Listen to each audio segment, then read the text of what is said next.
ऐसे ही अर्थशास्त्र के बारे में भी है। अर्थशास्त्र, अभी हम अर्थशास्त्र को क्या बोल रहे हैं? 2 लाइनें बोल दूं? देखो, अभी हम अर्थशास्त्र को बोल रहे हैं। अर्थशास्त्र क्या है? अर्थशास्त्र पूंजी का शास्त्र है। ध्यान में है?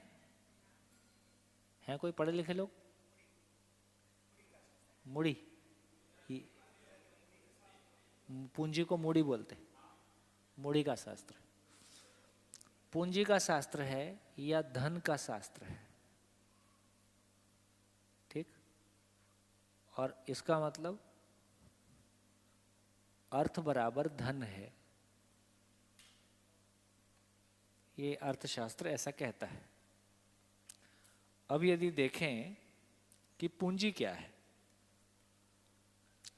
पूंजी क्या है?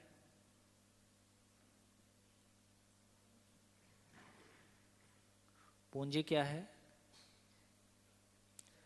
जो प्राकृतिक है, बोलो बोलो। ये देखो, वो संग्रह हुआ, वो पूंजी नहीं हुई। पूंजी क्रिएट कैसे होती है? कैपिटल आती कहाँ से है? तो जो प्राकृतिक ऐश्वर्य है, जो नेचुरल रिसोर्स है, प्राकृतिक ऐश्वर्य पर श्रम नियोजन पूर्वक उसके ऊपर हम श्रम लगाते हैं। श्रम लगाते हैं, इसी को कह रहे हैं स्किल लगाते हैं, कौशल लगाते हैं। श्रम नियोजन पूर्वक उपयोगिता मूल्य में वृद्धि।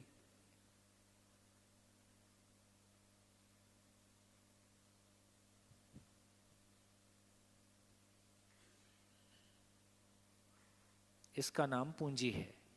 कैसे? मैंने लकड़ी खरीदी और लकड़ी का टेबल बना दिया। लकड़ी कितने की खरीदी? 500 रुपए की। टेबल भी का 2500 का। तो कितनी पूंजी क्रिएट हो गई? 2। इन्होंने सुना नहीं। मैंने लकड़ी खरीदी 500 रुपए की, लकड़ी खरीदी 500 रुपए की, उसका बना दिया टेबल।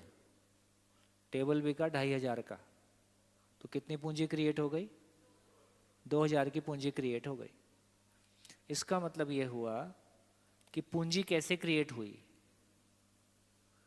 पूंजी कैसे क्रिएट हुई? मैंने प्रकृति का साधन इस्तेमाल किया, नेचर से लकड़ी मिली। नेचर है ना, लकड़ी मैंने बनाई नहीं, नेचर से लकड़ी मिली। नेचर पे मैंने, लकड़ी पे मैंने मन लगाया, टेबल कैसे बनेगी। मन के साथ में तन लगाया, श्रम किया। तो बेसिकली साधन में धन, सा साइलेंट है। धन, मन और तन। तो पूंजी क्या हुआ? तन मन धन। हम क्या पढ़ा रहे? पूंजी क्या है? केवल धन। अब देखो शांति से, यदि अर्थ बराबर धन है और अर्थशास्त्र पूंजी का शास्त्र है, तो उसका एक ही काम है, प्रॉफिट मैक्सिमाइजेशन। और प्रॉफिट मैक्सिमाइजेशन का एक ही मतलब है कि मानव का और प्रकृति का शोषण कैसे किया जाए ताकि प्रॉफिट मैक्सिमाइज हो पाए। इसलिए पूरी धरती पे अर्थशास्त्र मानव और प्रकृति के शोषण का काम है, क्योंकि परिभाषा ही ऐसा कहती है। यदि मानव को सद्बुद्धि देना है तो एजुकेशन ठीक करना पड़ेगा। ये प्रवचनों से काम नहीं चलेगा, आंदोलन से भी नहीं चलेगा, प्रवचन से भी नहीं चलेगा। यदि ये संसार बदलेगा तो क्लासरूम में बदलेगा और टीचर से बदलेगा। एक मिनट, यदि अर्थ जो है तन मन धन है, यदि अर्थ बराबर तन मन धन है, यदि पूंजी बराबर तन मन धन है, अब अर्थशास्त्र क्या होगा?